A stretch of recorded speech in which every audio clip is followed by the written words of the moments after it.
Pancasila lahir bukan dari ruang nyaman. Pancasila lahir dari konflik, perdebatan, dan ancaman perpecahan bangsa. Para pendiri negara merumuskan Pancasila sebagai jalan tengah agar Indonesia tidak hancur oleh perbedaan suku, agama, golongan, maupun kepentingan politik. Karena sejak awal, Indonesia adalah bangsa besar yang rawan terpecah jika tidak memiliki dasar pemersatu. Pada awal kemerdekaan tahun 1945, Pancasila menjadi energi perjuangan bangsa melawan penjajahan dan mempertahankan kemerdekaan. Namun setelah itu, Indonesia memasuki masa penuh gejolak. Konflik politik, pemberontakan daerah, dan perebutan pengaruh ideologi mulai menguji kekuatan Pancasila sebagai dasar negara.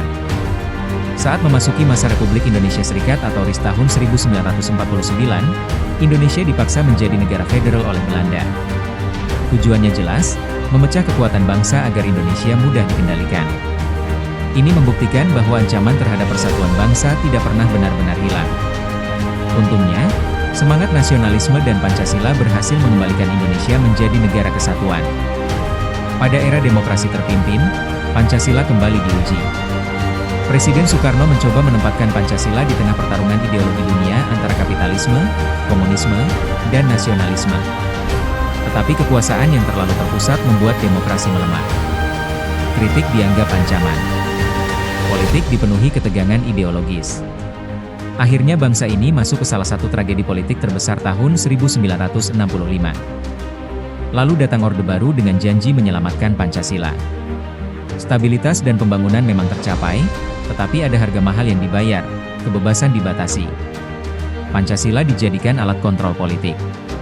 Semua orang diwajibkan berbicara tentang Pancasila, tetapi tidak semua diberi ruang untuk menjalankan nilai demokrasi yang terkandung di dalamnya.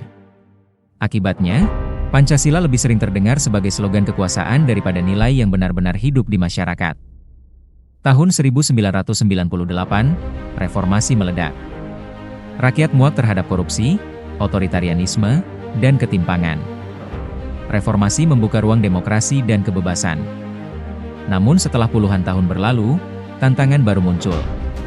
Pancasila sering hanya dijadikan simbol seremoni, sementara praktik korupsi, intoleransi, politik uang, penyebaran hoaks, dan perpecahan sosial terus terjadi.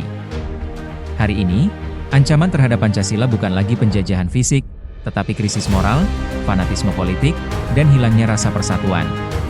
Ironisnya, banyak orang mengaku paling Pancasilais, tetapi mudah membenci sesama anak bangsa hanya karena perbedaan pilihan politik, agama, atau pandangan. Generasi muda harus belajar dari sejarah. Bangsa ini pernah hancur karena konflik ideologi dan penyalahgunaan kekuasaan.